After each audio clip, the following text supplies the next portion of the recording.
आप लोग अपनी स्क्रीन पर फोटो देखकर समझ गए होंगे कि आज की ये कहानी डॉक्टर मनमोहन सिंह की है। और ये हमारे देश के आरबीआई के गवर्नर भी रहे और देश के प्रधानमंत्री भी रहे।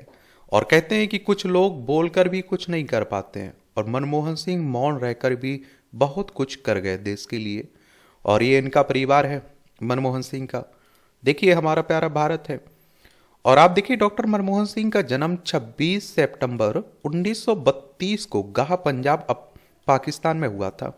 और देखिए, जो पाकिस्तान है ना, ये हमारा हिस्सा हुआ करता था 1947 तक। लद्दाख, जम्मू कश्मीर, पंजाब, राजस्थान, गुजरात, 5 राज्यों की सीमा लगती है हमारी इससे। उनका जीवन 1947 में भारत पाकिस्तान के विभाजन के बाद हालातों से प्रभावित था, और जिसके कारण उनका परिवार भारत आ गया था। और उन्होंने अर्थशास्त्र में उच्च शिक्षा प्राप्त की, पंजाब विश्वविद्यालय से स्नातक और इस स्नातकोत्तर की डिग्री प्राप्त की, और बाद में कैम्ब्रिज और ऑक्सफोर्ड में अध्ययन किया, जहां उन्होंने अर्थशास्त्र में डी.फिल की उपाधि प्राप्त की।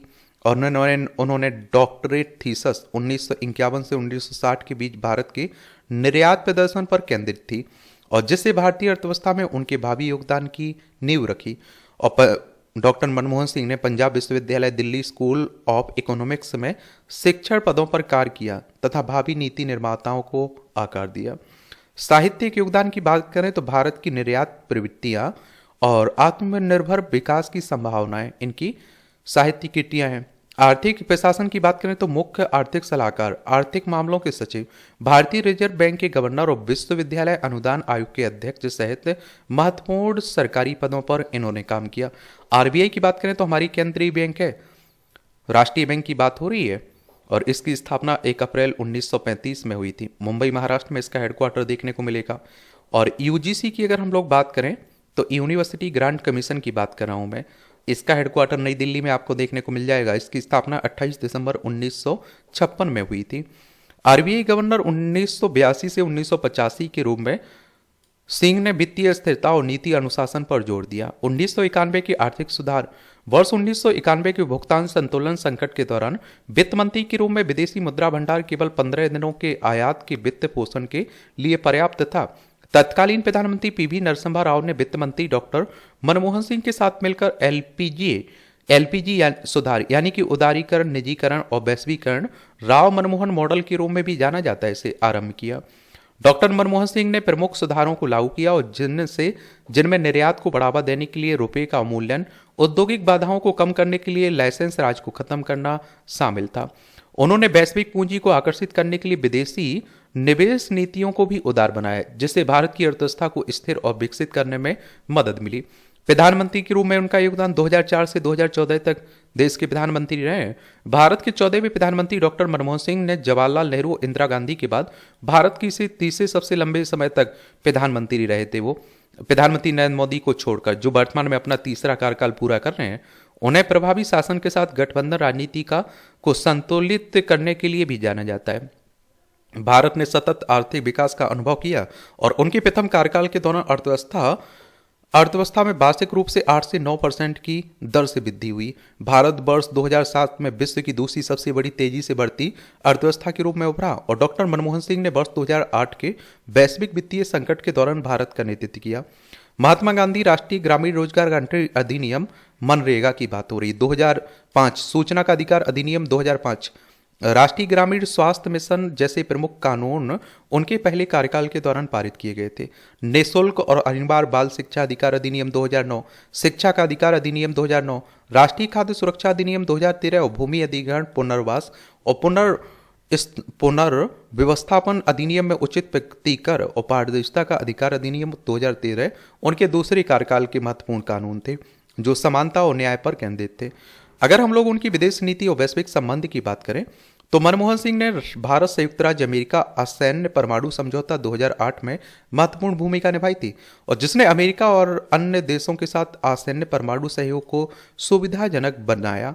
उन्होंने विभिन्न अंतर्राष्ट्रीय मंचों पर भारत का प्रतिनिधित्व किया तथा साइप्रस में राष्ट्रमंडल शासन अध्यक्षों की बैठक 1993, वेना में मानवाधिकार पर विश्व सम्मेलन 1993 में प्रतिनिधि मंडल का नेतृत्व किया। इन्हें अगर पुरस्कारों की बात करें तो पद्म विभूषण 1987 में दिया गया था। Jawaharlal Nehru birth world sanitary award centenary award 1995 तथा वर्ष के सर्वश्रेष्ठ वित्त मंत्री पुरस्कार एशिया मनी 1993-94, यूरो मनी 1993 से सम्मानित किए गए थे। वह कैम्ब्रिज विश्वविद्यालय से एडम स्मिथ पुरस्कार 1956, राइट पुरस्कार 1955 से भी वो सम्मानित किए गए थे। और देखिए इनके आप देखेंगे 1971 से 1972 तक इकोनॉमिक एडवाइजर रहे मिनिस्ट्री ऑफ फॉरेन ट्रेड में, 1972 से 1976 तक chief economic adviser ministry of finance में, 1977 से 80 के बीच secretary department of economic affair ministry of finance में, 1982 से 85 में आरबीआई के गवर्नर रहे हैं, 1985 से 87 में डिप्टी चेयरमैन रहे प्लानिंग कमीशन के। फिर आप देखेंगे कि 1990 से 1991 तक adviser to the prime minister on economic affairs के, मार्च 1991 से जून 1991 तक चेयरमैन यूनिवर्सिटी ग्रांट कमीशन के रहे, 1991 से 1996 में फाइनेंस मिनिस्टर रहे भारत के, 2004 से 2014 तक वो प्राइम मिनिस्टर भी रहे। डॉक्टर मनमोहन सिंह के नेतृत्व से क्या सबक लिया जा सकता है? शैक्षणिक उत्साह, नीति की व्यवहारिकता। मनमोहन सिंह की आर्थिक पृष्ठभूमि ने यह सुनिश्चित किया कि उनके विकल्प कठोर सिद्धांत अनुभवजन्य आंकड़ों द्वारा समर्थित थे और जिससे उनके कार्यक्रम दीर्घकालिक और सफल रहे। संवाद और शिक्षा में उनका विश्वास एक परामर्श नेतृत्व शैली में परिवर्तित हो गया, जहां वे सुलभ थे और विविध क्षेत्रों से विचार के लिए खुले थे। सिद्धांतों के साथ व्यवहारिकता का संतुलन। उन्होंने व्यवधानों को न्यूनतम करने के लिए क्रमिक सामाजिक रूप में स्वीकार्य सुधारों पर जोर दिया, जैसे कि 1991 में सावधानी पूर्वक चरमबद्ध आर्थिक उदारीकरण। समानता के प्रति प्रतिबद्धता। मनमोहन सिंह ने राष्ट्रीय ग्रामीण रोजगार गारंटी अधिनियम और शिक्षा के अधिकार जैसे अधिकार आधारित पहलों के माध्यम से समावेशी विकास का समर्थन किया और साथ ही बाजार उन्मुख सुधारों का भी समर्थन किया। ईमानदारी और नैतिकता। अपनी मजबूत नैतिक छवि के लिए जाने जाने वाले मनमोहन सिंह भ्रष्टाचार से ग्रस्त व्यवस्था में ईमानदारी बनाई रखी तथा सभी राजनीतिक दलों के बीच सम्मान अर्जित किया। हर्षद मेहता स्टॉक मार्केट घोटाला 1992 जैसे नैतिक मुद्दों पर इस्तीफा देने की उनकी तत्परता ने सामाजिक सिद्धांतों के प्रति उनकी प्रतिबद्धता पर प्रकाश डाला।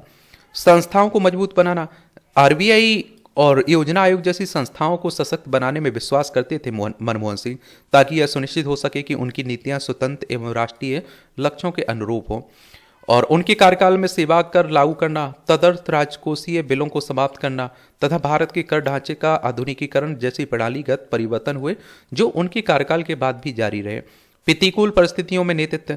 राजनीतिक चुनौतियों का सामना करने के बावजूद सिंह ने शांत एवं केंद्रित दृष्टिकोण बनाए रखा। वर्ष 2014 में संयुक्त प्रगतिशील गठबंधन की हार सहित राजनीतिक असफलताओं को बेहतर रूप से प्रबंधित करने से एक सम्मानित नेता के रूप में उनकी विरासत मजबूत हुई है।